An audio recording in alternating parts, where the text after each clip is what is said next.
नमस्कार। Next year Bharat में आपका स्वागत है। मैं हूं ऋचा जैन कालरा। बात करते हैं आसमान में उड़ने वाले ड्रोन की। ये एक ऐसी इंडस्ट्री बन चुकी है जहां आज के युवाओं के लिए अपार संभावनाएं हैं। पिछले साल देश का ड्रोन बाजार 10,000 करोड़ रुपए की वैल्यूएशन को पार कर गया। डिफेंस से लेकर डिजास्टर मैनेजमेंट और खेती से लेकर निगरानी, शादी ब्याह और शूटिंग तक ड्रोन ने कई क्षेत्रों में अपना सिक्का जमा लिया है। सरकार भारत को ग्लोबल ड्रोन हब बनाने का लक्ष्य रखती है। तो ड्रोन क्या गुल खिला रहे हैं, आइए देखते हैं। क्या आपने कभी सोचा है कि सैकड़ों ड्रोन एक साथ मिलकर रात के आसमान में ये अद्भुत आकृतियां कैसे बनाते हैं? राष्ट्रीय समारोह और सांस्कृतिक आयोजनों में ड्रोन शो अपनी शानदार दृश्य प्रस्तुति से दर्शकों को मंत्रमुग्ध कर देते हैं। इन आकर्षक प्रदर्शनों के पीछे महीनों की योजना, उन्नत तकनीक, कठोर परीक्षण और बेहतर सटीक समन्वय होता है, जो आसमान में हर आकृति को साकार बनाता है।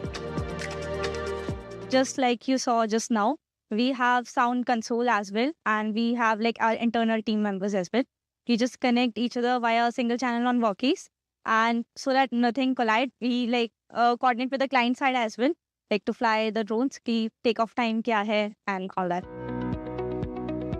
इस नवाचार के केंद्र में युवा पेशेवरों की एक नई पीढ़ी है, जो अपनी तकनीकी दक्षता, रचनात्मकता और इंजीनियरिंग कौशल से इन शानदार ड्रोन शो को साकार कर रही हैं। साल 2017 में 3 युवा उद्यमियों द्वारा शुरू किया गया ये स्टार्टअप आज 300 से अधिक लोगों को रोजगार दे रहा है।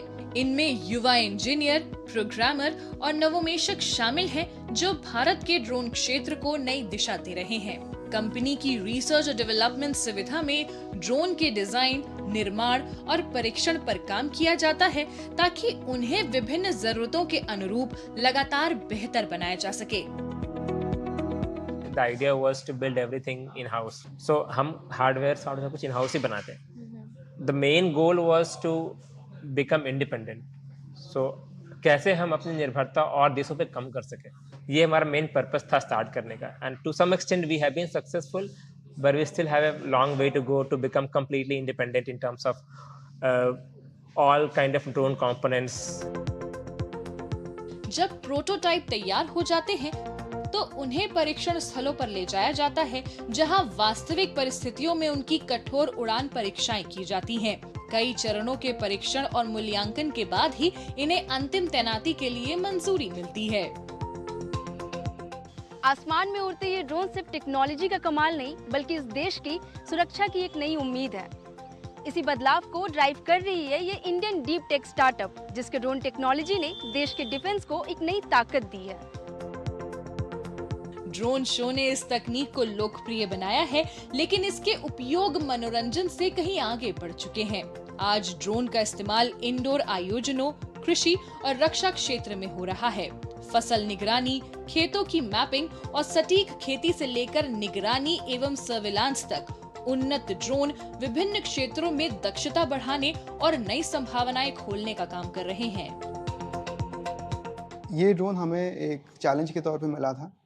रक्षा मंत्रालय का चैलेंज है आईडेक्स के तहत हमें चैलेंज मिला था कि आप एक ड्रोन बनाइए जो 250 ग्राम से कम हो, 2 किलोमीटर की रेंज रखता हो और जिसका अकूस्टिक्स नहीं चले, यानी कि आवाज़ इतना कम हो कि अगर दुश्मन के 50 मीटर दूर भी उड़ रहा तो उसे वो सुन ना पाए।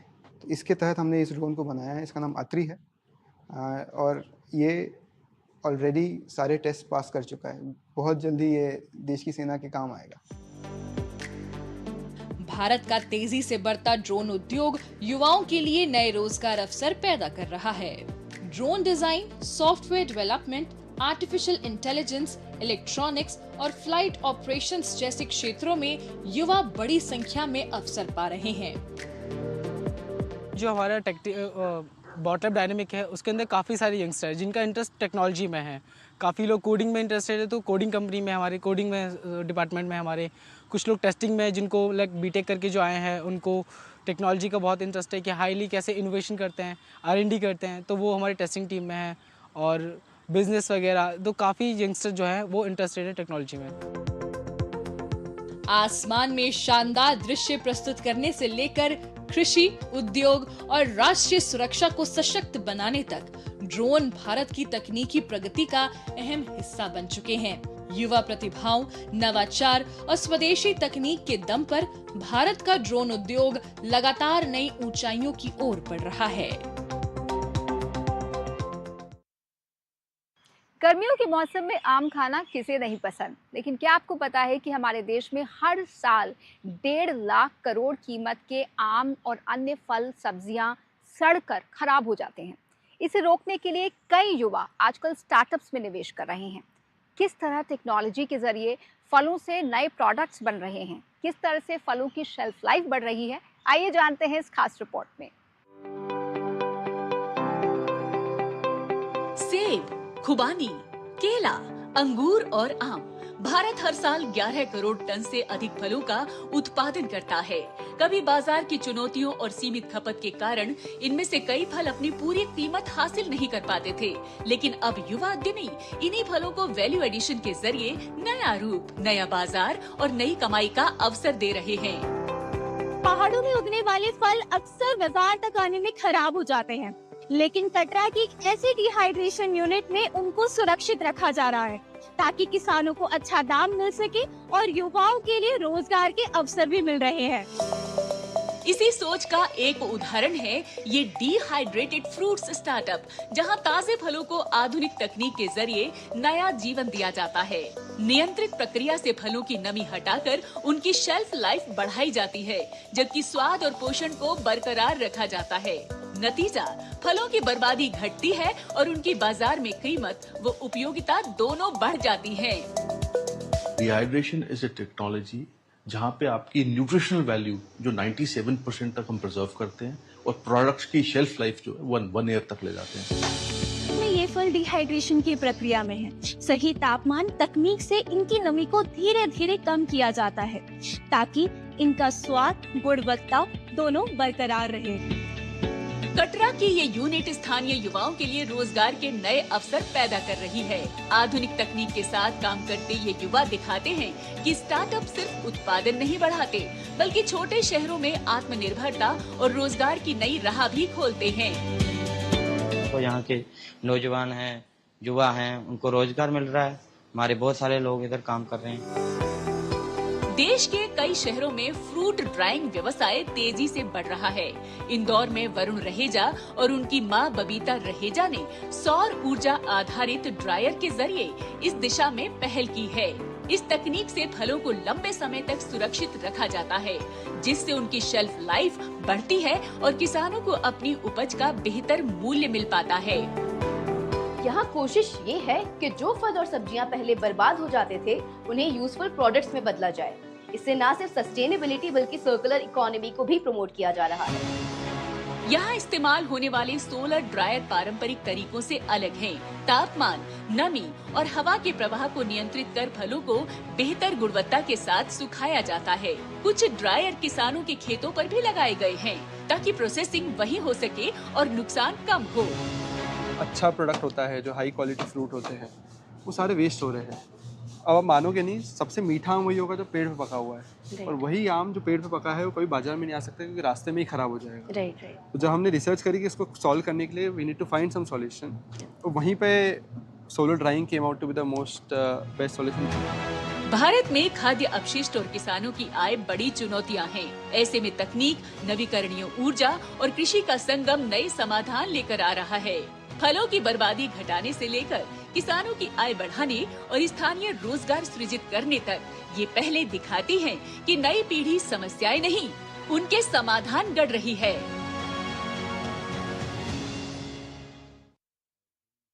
टेक्नोलॉजी के बाद आइए चलते हैं कला की दुनिया में और मिलते हैं कुछ ऐसे कलाकारों से जो राजस्थान की बेहद खास और खूबसूरत पीढ़ियों पुरानी कला को नया आयाम दे रहे हैं।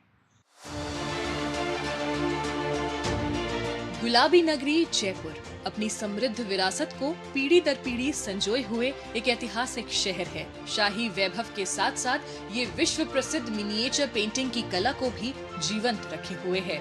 महीन ब्रश, प्राकृतिक रंगों और सोने की परत से सजी ये चित्रकृतियां मुगल राजपूत परंपरा और अद्भुत शिल्प कौशल की अनूठी झलक पेश करती हैं। रंगों की धरती संस्कृति की पहचान और आज भी इस मिट्टी में जीवित है सदियों पुरानी कला मिनिएचर पेंटिंग। आज हम आपको नेक्स्ट जेन भारत में बताएंगे जयपुर के एक ऐसे कलाकार की कहानी जिन्होंने अपनी पुरानी विरासत को आज भी जीवित रखा है। मिलिए शिल्प गुरु बाबूलाल मारोतिया से, जो दशकों से मिनिएचर पेंटिंग की विरासत को नई पहचान दे रहे हैं। उनकी कलाकृतियों में राजस्थान की शाही विरासत और भारतीय संस्कृति जीवंत हो उठती है। प्राकृतिक रंगों और असली सोने से सजी उनकी कला परंपरा और रचनात्मकता का अनूठा संगम है। इसी योगदान के लिए उन्हें राष्ट्रीय पुरस्कार और प्रतिष्ठित शिल्प गुरु सम्मान से सम्मानित किया जा चुका है। जयपुर लघु चित्रकला के नाम से प्रसिद्ध है। यह विभिन्न शैलियों के नाम से जानी जाती है, जैसे मुगल है, मालवा है, बसोली है, ऐसे काफी शैलियां हैं। किसी कला की असली ताकत उसकी विरासत में होती है। जयपुर में मिनिएचर पेंटिंग की ये परंपरा आज युवा कलाकार आगे बढ़ा रहे हैं। दुशिका सहाय और रुचिका पटेल जैसे युवा इस पारंपरिक कला को सीखकर नई पहचान दे रहे हैं।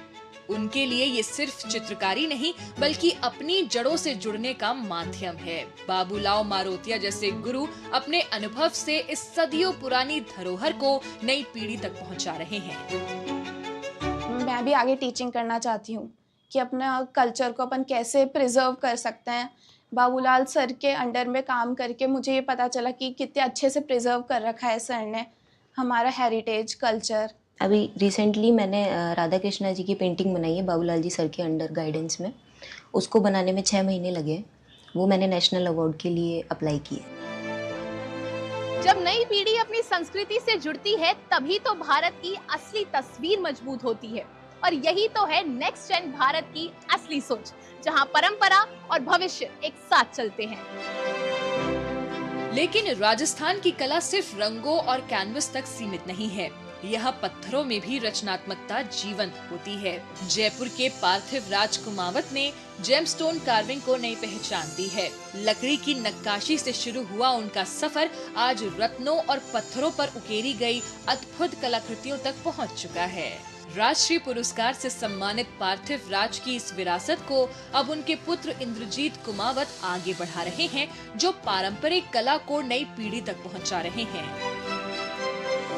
मुझे 10 से 12 साल हो गए हैं इस काम को करते हुए और हम जेमस्टोन्स में आइडल्स बनाते हैं, ज्वेलरी बनाते हैं एंड बहुत सारे ज्वेलरी के आइटम्स वगैरह बनाते हैं और हम इस काम को सोशल मीडिया पे पोस्टिंग करते हैं और अलग अलग फेयर इवेंट वगैरह में जाते हैं, इसको डिस्प्ले करते हैं। जेमस्टोन कार्विंग जैसी पारंपरिक कलाएं आज भी युवाओं को आकर्षित कर रही हैं।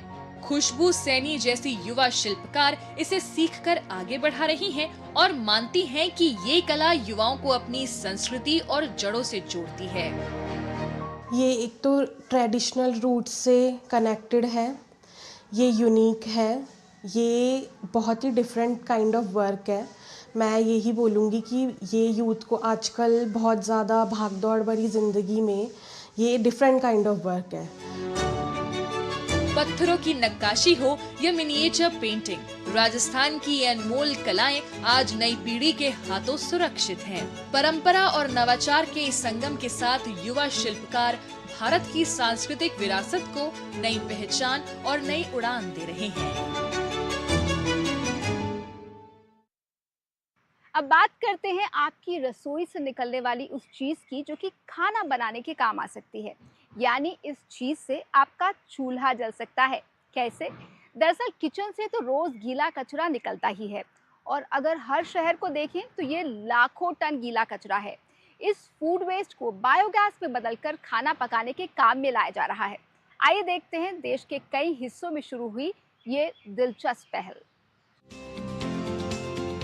ये है हैदराबाद का कुक्कटपल्ली रेतु बाजार, जहां किसान सीधे उपभोक्ताओं को फल, सब्जियां और अन्य कृषि उत्पाद बेचते हैं। हर दिन यहाँ क्विंटलों गीला कचरा निकलता है जो पहले डंपिंग ग्राउंड में पहुँच जाता था, लेकिन अब तस्वीर बदल चुकी है। अब इस बाजार और शहर के अन्य हिस्सों से निकलने वाला जैविक कचरा सीधे एक बायोगैस प्लांट में भेजा जाता है, जहां इसे स्वच्छ कुकिंग गैस में बदला जाता है। ये कचरा से गैस प्लांट में डाल के पूरा गैस बनाते, ये तो कैंटीन को देता हूँ, वो कैंटीन से खाना बनाते, हम लोगों पूरा इधर ही खाना खाता हूँ, वो पूरा कचरा ख़त्म हो जा रहा है। वो ये कचरा पूरा निकाल के वो गैस बना के हमारा देश में पूरा यही काम करना बोल के मैं बोल रहा हूँ। गीले कचरे को कुकिंग गैस में बदलने का ये मॉडल न सिर्फ कचरा प्रबंधन की समस्या का समाधान कर रहा है, बल्कि ऊर्जा आत्मनिर्भरता की दिशा में भी बड़ा कदम है। हैदराबाद की आहूजा इंजीनियरिंग सर्विसेज जैसी कंपनियां बायोमिथेनेशन तकनीक के जरिए कचरे को स्वच्छ ईंधन में बदलकर वेस्ट टू वेल्थ की मिसाल पेश कर रही हैं। तो ये जो हमारा फूड वेस्ट है जो हर किचन से निकलता है, इसको हम बायोगैस प्लांट में इनपुट करते हैं और इसमें हम करते हैं anaerobic digestion of the waste, जिससे दो चीज़ें बनती है। One is biogas which is methane gas, 60% methane आती है, and the other is a bio fertiliser slurry जो खाद की तरह यूज होता है। गीला कचरा अब स्वच्छ ऊर्जा का मूल्यवान स्रोत बन रहा है। औसतन 100 किलोग्राम जैविक कचरे से 5-6 किलोग्राम और 1000 किलोग्राम कचरे से 50-60 किलोग्राम एलपीजी के बराबर बायोगैस उत्पन्न की जा सकती है। और यहीं शुरू होता है वो सफर जिसको हम बोलते हैं कचरे से कुकिंग गैस को बनाना। हैदराबाद और उसके आसपास स्थित कई विश्वविद्यालयों ने इस अभिनव मॉडल को अपनाया है। उनके परिसरों में बायोगैस प्लांट स्थापित किए गए हैं, जहां कैंटीनों और छात्रावासों से निकलने वाले गीले कचरे को बायोगैस में बदला जाता है। दिलचस्प बात यह है कि इसी गैस का उपयोग फिर कैंटीनों में भोजन पकाने के लिए किया जाता है। कचरे से ईंधन बनाने का ये सर्कुलर मॉडल न केवल स्वच्छ परिसर सुनिश्चित कर रहा है, बल्कि लागत कम करने और सतत विकास को बढ़ावा देने का भी प्रभावी माध्यम बन रहा है। लोकली फूड वेस्ट से गैस बना के इस्तेमाल करना, इसका एनवायरनमेंट के तरफ से तो बहुत सारे फायदे हैं और फायदे ही फायदे। और हम तो सिर्फ एनवायरनमेंट की बात कर रहे हैं, इसके वजह से जो हेल्थ पे इफेक्ट होता है, लोगों को जो परेशानियां आती है पोल्यूशन से, ये सब तो आप अगर सब जोड़ लेंगे तो ये बायोगैस का जो वैल्यू है जो लोकली हम बना रहे हैं, इसका तो वैल्यू एक गैस सिलेंडर से बहुत ज्यादा है। कचरे को समस्या नहीं संसाधन मानने की यही सोच भारत को ऊर्जा आत्मनिर्भरता की नई दिशा दे रही है। सब्जी मंडियों, विश्वविद्यालयों और संस्थानों में अपनाया जा रहा ये मॉडल न केवल स्वच्छता और सतत विकास को बढ़ावा दे रहा है, बल्कि आयातित ईंधन पर निर्भरता कम कर वेस्ट टू वेल्थ को जमीनी हकीकत में बदल रहा है। कचरे से कुकिंग गैस तक का ये सफर इस बात का प्रमाण है कि भारत अब समस्याओं के साथ जीना नहीं सीख रहा, बल्कि उसका वैज्ञानिक समाधान निकाल रहा है। अगर यही मॉडल हर शहर और हर संस्थान में लागू किया जाए तो स्वच्छ भारत और आत्मनिर्भर भारत का सपना और तेजी से पूरा होगा।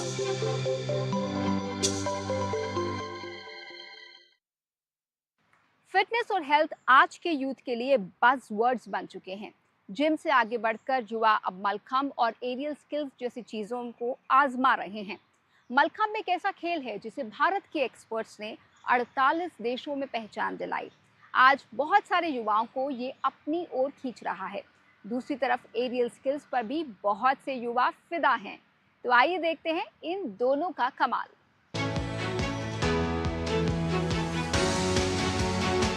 मिलिए मुंबई के रहने वाले अजय लालवानी से, जो एक प्रेरणादायी दृष्टिबाधित एथलीट और साइकिलिस्ट हैं। बचपन से पूरी तरह नेत्रहीन होने के बावजूद उन्होंने अपनी सीमाओं को चुनौती देते हुए साइकिलिंग, रनिंग और पर्वतारोहण में कई बड़ी उपलब्धियां हासिल की हैं। अजय ने ब्लाइंड साइकिलिंग में 3 विश्व रिकॉर्ड बनाए, 7500 किलोमीटर की ऐतिहासिक यात्रा पूरी की और एवरेस्ट बेस कैंप तक पहुंचकर साहस और दृढ़ संकल्प की नई मिसाल कायम की। मैं 18 साल से स्पोर्ट्स खेल रहा हूं, तो ऑलमोस्ट मेरा बेस काफ़ी अच्छा क्लियर हो गया है तो उसके वजह से मैं हर एक एक्टिविटी में इन्वॉल्वमेंट करके कर लेता हूँ। अजय नियमित रूप से मुंबई के शिवाजी पार्क में युवा खिलाड़ियों के साथ खेल गतिविधियों में हिस्सा लेते हैं। उनकी सबसे खास उपलब्धियों में मल्लखंब का अभ्यास शामिल है, एक कठिन पारंपरिक खेल जिसमें ताकत, संतुलन और फुर्ती का अद्भुत संगम देखने को मिलता है। अजय की इस सफलता के पीछे बड़ा योगदान पद्मश्री उदय विश्वनाथ देशपांडे का है, जिन्हें मल्लखंब का पितामह कहा जाता है। उन्होंने इस पारंपरिक भारतीय खेल को 48 से अधिक देशों तक नई पहचान दिलाई है। जब हम स्पोर्ट्स की बात करते हैं तो विजुअल्स और आई कांटेक्ट एक बहुत इम्पॉर्टेंट रोल प्ले करते हैं, लेकिन आज हम मुंबई के शिवाजी पार्क में हैं और हम यहाँ दिखाने वाले हैं कि कैसे युवा बिना आई साइट के भी मल्लखंब कर सकते हैं।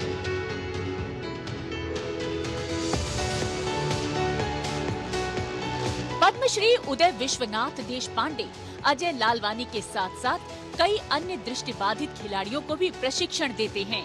उनकी सबसे बड़ी ताकत सिर्फ तकनीक नहीं बल्कि खिलाड़ियों को देखने का उनका नजरिया है, जहां किसी की क्षमता शरीर से नहीं बल्कि आत्मविश्वास और हौसले से तय होती है।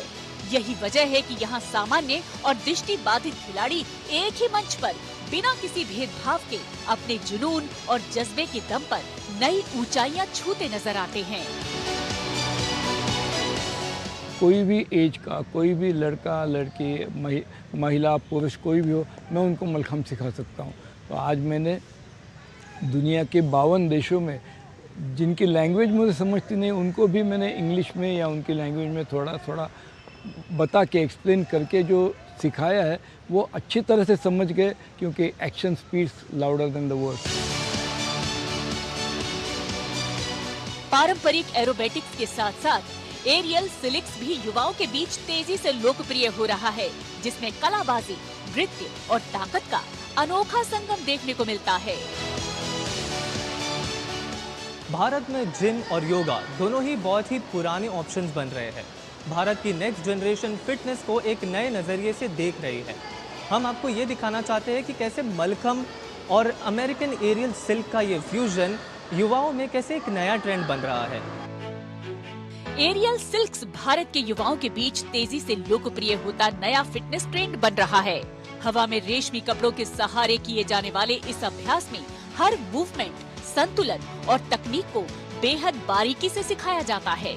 5 साल पहले इस सेंटर की शुरुआत करने वाली अदिति देशपांडे छात्रों को हर मुद्रा और तकनीक को चरणबद्ध तरीके से सिखाती हैं, जिससे युवा पूरे फोकस और उत्साह के साथ इस अनोखी कला को सीख रहे हैं।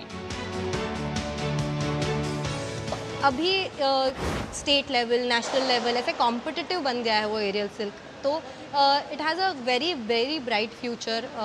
इंटरनेशनल लेवल पे लास्ट ईयर हमारे वहाँ से 10 बच्चे बुदापेस्ट में जाके इंटरनेशनल कंपटीशन खेल के आए। तो this is turning into a beautiful sport, very competitive and it has lot of future to it. मिलिए छठी कक्षा की छात्रा द्विति से, जो एरियल सिल्क्स को सिर्फ फिटनेस अभ्यास नहीं बल्कि अपने करियर और जीवन शैली के रूप में देखती हैं। सिल्क में और मज़ा आता है क्योंकि आपको ऊपर चढ़ना है, नीचे चढ़ना है, आप गिर सकते हो, ऊपर आना है, वापस सब कुछ करना है। जिम में आप सोचो आपको जाना है, वो ट्रेडमिल पे कुछ भागना है, ये करना है, वो करना है, पर सिल्क में आपको पूरा पैर को, पूरा हाथ पैर सब कुछ इन्वॉल्व करना है, पूरा बॉडी को इन्वॉल्व करना है। मुंबई के ये युवा साबित कर रहे हैं कि फिटनेस अब सिर्फ शौक नहीं बल्कि जुनून, आत्मविश्वास और नई पहचान का माध्यम बन चुकी है। बदलते भारत में खेल अब सीमाएं नहीं, संभावनाएं तय कर रहे हैं।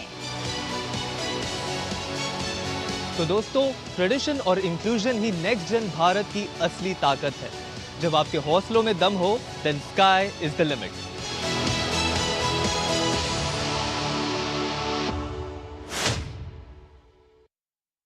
आज के शो में फिलहाल इतना ही। आपसे फिर मुलाकात होगी अगले एपिसोड में।